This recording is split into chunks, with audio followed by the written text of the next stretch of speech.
My husband, male 39, has thrown me, female 27, under the bus to his family. With his silence and complete lack of a spine, how do I salvage this?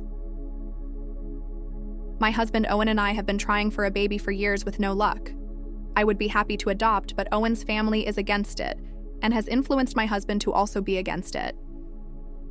After our second year of trying, I begged my husband to go with me to get a checkup to see if either of us or both of us is infertile. He was strongly opposed to this as all the men in his family are extremely fertile, but eventually gave in. And as it turns out, his sperm count is extremely low.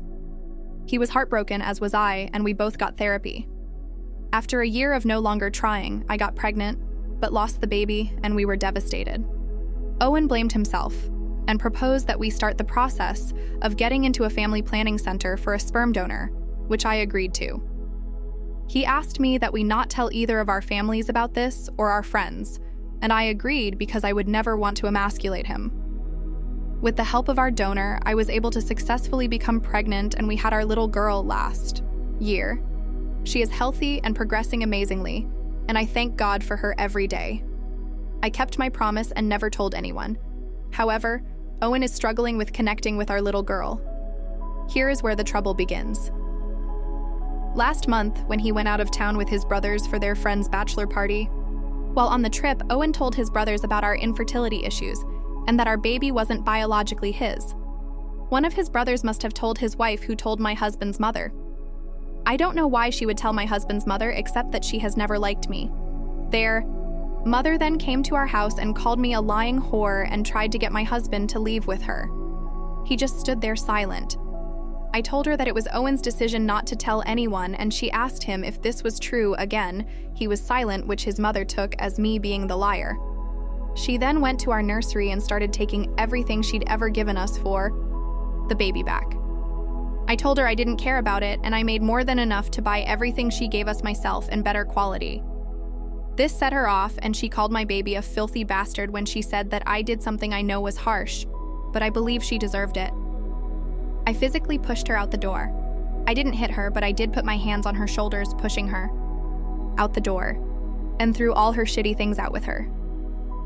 After spirits had calmed down, I realized my husband had said nothing when his mother was berating me, calling me a liar, and when she called our child a filthy bastard, so I asked him why he was silent. He said he wasn't raised to be disrespectful the way I was, and that his mother hadn't said anything that wasn't true. She was just hurtful with what she'd said, and that we should let it go and wait for his mother to forgive us.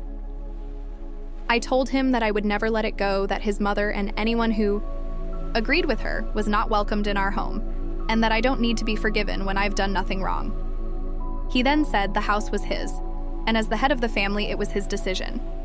I told fine, but why did he allow her to call me a liar and a whore? Those things are not true, and our child, no child really, should be called a bastard. He just repeated he would not argue with his mother. After that, I stopped speaking to him and started gathering up my daughter's things and purse and walked out the door with her. He tried to stop me and told me I couldn't take his daughter anywhere without him, and I lost the little bit of composure I had left. I told him she wasn't his daughter. He'd proved he didn't see her as his daughter when he'd allowed his mother to call her a filthy bastard and told him she wasn't his. He broke down into tears and begged me to come back inside, but at the time I felt nothing. He looked pathetic to me. I've taken my baby with me and gone back home to my parents and finally told my family the truth, which feels so good. They are completely in support of my decision and are not allowing my spineless husband anywhere near us, as he still refuses to apologize to me or set the record straight with his family. However, I told the sister-in-law that I was close to the truth, and she told the rest of his family. Half of his family is understanding while the other side is on his mother's side, but they all are mad at my husband. I need time to cool down, but I know eventually my husband and I need to figure our marriage out. One thing is for certain, I will not return to his house until he apologizes to me and promises to protect me and his daughter fiercely. I want to see this in action form, starting with him telling his mother what she did was wrong and banning her from coming to see us until she asks for my forgiveness. We were also planning on having more children, as he wants a big family, but that is off the table as I don't believe he is ready, and we both need to get back into therapy. Update 1. I want to start by thanking those who were so kind. Your words of encouragement and advice were greatly appreciated. Here is my update. Apparently, after I left my husband's house, my mother-in-law, brother-in-law, and sister-in-law accused me of cheating. I'd already begun speaking with a lawyer after Owen refused to tell the truth to his family, but knowing he let them tell other people I cheated is like getting punched in the chest. I'm now renting a nice 2-bedroom apartment. My siblings and their partners have helped me furnish it, and my top priority is ensuring my baby has everything she needs. Currently, I'm working to create a cozy nursery for her and hiring a nanny. Facing the end of my marriage is terrifying, but I'm learning to accept my new reality. When I notified Owen I was going to file for divorce, he started calling and messaging nonstop. His messages range from begging me to come home, telling me he will tell the truth and get therapy again, begging to see our baby, and then threatening to drag me home. I told him the divorce was happening whether he liked it or not because he failed as a husband and failed even worse as a parent. He then sent photos and videos of my things in the garbage and him and my brother-in-law trashing the nursery. His exact words, "I don't need it anymore." In the most disturbing video, he threw our baby's car seat in a dumpster. I do not recognize him or his behavior anymore. He claims to miss his daughter and me, but is trying to make his behavior my fault for not doing what I'm told. This is not the man I agreed to marry. The man I married was smart, kind, gentle, thoughtful, and funny, but this vileness from him was waiting for me the moment I didn't obey and take the disrespect from his family to save him from the humiliation of his infertility. Before the fallout with his mother, he was nothing like this. It's certainly not an excuse, but I believe it all centered on him feeling emasculated and humiliated by his family. I just can't believe he couldn't at least stand up to his family for me and our baby, the one he said he would die for. I am not blocking Owen as my lawyer said to email everything he says to me to him, but the constant threatening messages make me scared to leave my home. Owen knows where I work and has repeatedly told me he will drag us back if that's what it takes and that I'm making him do this. My lawyer and I are working on a restraining order, but every woman who was attacked by her ex-husband knows restraining orders don't keep you safe.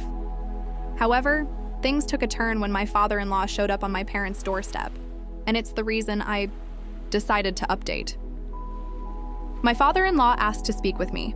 My parents told him they would call me and ask, but if I said no, then that was final, and he would not be welcomed back. I only agreed to speak to father-in-law because he told my parents he was there to apologize for his family and set the record straight. My dad called me as my father-in-law was blocked from calling me, and when I picked up, my father-in-law immediately apologized for his wife's behavior. He wanted to hear my side of the story as he did not believe I cheated. I thanked him. I was never close to father-in-law. But we've always been civil, and let him know, of course, I did not cheat. I told him of his son's infertility, and that Owen proposed we get a donor. I told him very clearly it was his son's decision, and that because my father-in-law and his family put blood as the only valid form of family, my husband made me lie so our child would be treated equally. After I finished, my father-in-law seemed stunned. He was quiet for a while, then asked if his wife and son could come over and see my daughter in person as they missed us and were ready to be a family again, but I told him no. Father-in-law then asked if there was anything Owen could do to fix the marriage, and I again told him no. Father-in-law tried to say I was being unfair, but my dad stepped in and said father-in-law was overstaying his welcome.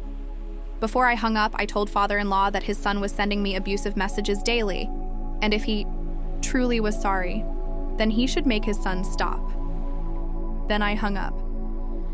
My parents said my father-in-law was irritated that I did not respectfully say goodbye or give Owen a chance to save his marriage, but left with little fuss after my parents laid into him about raising his swine of a son to threaten his wife and child. Telling his father must have worked because I haven't gotten a single message from Owen since then. I do not want anything from my soon-to-be ex, not child support, not alimony, not the house, or any of his other assets. I just need him to agree to the divorce and give up his parental rights so my little girl can grow up with a family who loves her unconditionally. I have a good degree and a great job. My child and I will be fine without him. Owen's lawyer has made it clear they're going to fight us for full custody, and my soon-to-be ex has significantly more money than me, but my lawyer is confident in our case and I trust them. Today, my mother-in-law has been trying to contact me as she wants to be in my daughter's life and is saying she is ready to accept her as she is. As if my daughter needs to be accepted by her. If it's up to me, their whole family will never see us again. Final update. Firstly, I'd like to answer a few questions many seem to have. No, I did not sign a prenup. Yes, my mother-in-law was very controlling from the beginning of our marriage, but my husband set boundaries with her when I asked him to at the time. Back then, I was confident he would hold to those boundaries. My husband and I are not American, and we do not live in America. That is all I'm comfortable saying on location or ethnicity. A 12-year age gap is not uncommon for us, and my family was 100% for the marriage at the time, as he was seen by all as an excellent match. For those saying I am wrong for not allowing my husband to see my daughter, you can kindly show yourself to the door. He has forfeited any rights the day he allowed her to be called a bastard, and his continued actions or inactions afterwards, I think, make that abundantly clear. Not wanting alimony or any compensation might be difficult for some, but I will not struggle without his money, and neither will my daughter. I may not have as much money as my soon-to-be ex, but I have a good amount saved, and I thankfully never stopped working. My family has also put aside money for my daughter, and everyone is very supportive of us. I understand some might think I'm entitled to half his assets, and that may be true, but I don't want them, and I don't need them. I trust my lawyers. They are doing an excellent job. I've already made my decisions, and I stand by them 100%. Some of the evidence I've handed over of my husband's threats and the videos of him destroying our things will be admissible in court, but not all of it. My lawyer thinks what we have is enough for full custody, but I'm still nervous. Our divorce is another matter. I believe he simply wants to hang on to control. I have only spoken to him in person once since I left his house, and when I look him in the eye, I can tell he doesn't love me anymore, or even likes me, which hurts a lot more than I expected. I don't understand why he won't agree to a no-contested divorce except control. Owen has partially paid me back for the damages to my property. The rest will be paid out in the coming weeks. We have settled this out of court. I was able to get the restraining order against my ex, but not my mother-in-law or the rest of my ex's family. My mother-in-law continues to harass my parents to convince me to reconcile. This is a massive embarrassment for her family. My sister-in-law, the one who told his mother about my husband's infertility and started this drama, still tells people I cheated, but my friends have ripped into her lies and few people believe her. Being alone has made me realize I have been functioning as a single married woman since my little one was born, but now I have less of a burden on me.